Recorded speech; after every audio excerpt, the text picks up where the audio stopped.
forgotten ghost town of Thurmond. Welcome to Thurmond, West Virginia.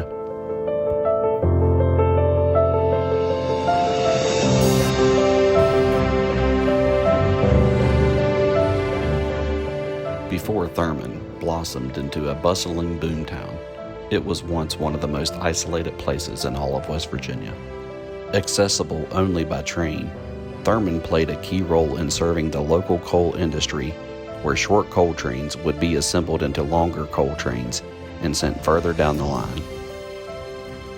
But before the tracks were built, this plot of land was founded in 1900 by a Confederate captain by the name of W.D. Thurmond, who first laid claim to the land back in 1844. The 73-acre plot of land was awarded to him for completing a surveying job for the military. With all this land, Captain Thurmond proudly named the small area after himself. Hence, the town of Thurmond was born. Thurmond remained a small, modest outpost until 1892, when a man by the name of Thomas G. McKell struck a deal with the Ohio Railroad Company to turn Thurmond into a railway stop along the way. Seeing his town grow quickly, Thurmond declared a ban on all alcohol in his town, but this largely went unnoticed and ignored. The McKell family blatantly ignored his request and would host wild parties into the night.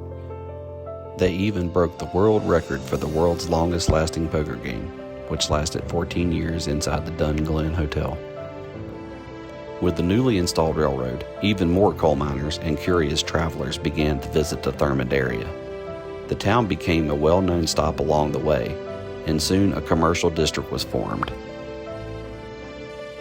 Thurmond had two hotels, the Lafayette and the infamous 100-room Dun Glen that became nationally known as a resort hotel. There was a post office which remained open until 1995, and a Thurmond National Bank that stayed in operation until 1931. In its prime, Thurmond had two banks, two hotels, a movie theater, and a half a dozen restaurants, clothing stores, and a general store. Like most boomtowns, Thurmond's population and success of the railway would rise and fall in tandem. During its peak in 1910, the C&O Railway Company processed more coal and timber by weight than the larger Cincinnati and Richmond companies combined. This success in traffic played a major role in the growth of Thurmond.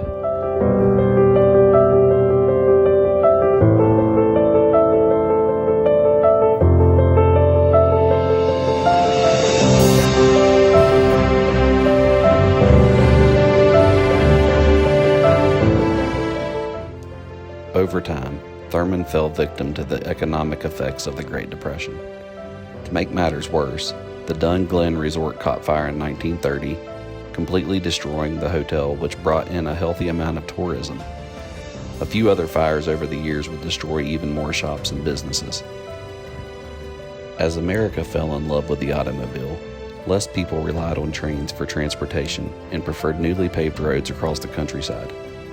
As technology progressed, the C&O Railroad Company switched its trains from steam to diesel-powered engines in the 1940s. This left many of the Thurmond train services unable to accommodate the new gas engines. As the railroad moved its routes to more modern stops and more people began purchasing automobiles, Thurmond was slowly forgotten. By 1950, the area was considered a ghost town.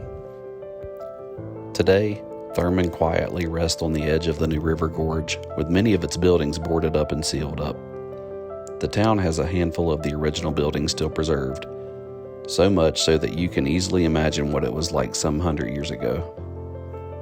Rather than letting the town become lost with time, the National Park Service allocated funds to maintain and restore a large part of Thurmond. While you are visiting the town, you will see a lot of artifacts laying around, and some you cannot see still inside of areas that are just not accessible.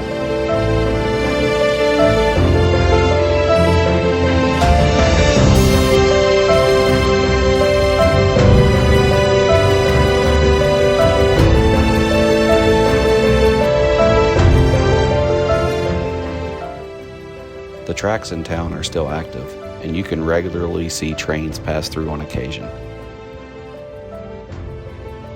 There are still a number of hiking trails to explore, most notably the 6-mile Brooklyn Southside Junction Trail, which takes you through a number of other smaller abandoned mining towns, such as Rush Run and Red Ash. The best time to visit Thurmond, West Virginia is in the fall, especially if you want to take photos. The changing leaves provide a great backdrop for the old buildings and passing trains. The fall season also makes longer hikes more enjoyable. The lack of leaves make it easier to find some of the other lost structures scattered along the nearby trails. If your adventures land you anywhere near Thurmond, West Virginia, I recommend you take the short drive to town and enjoy the history of our great state of West Virginia.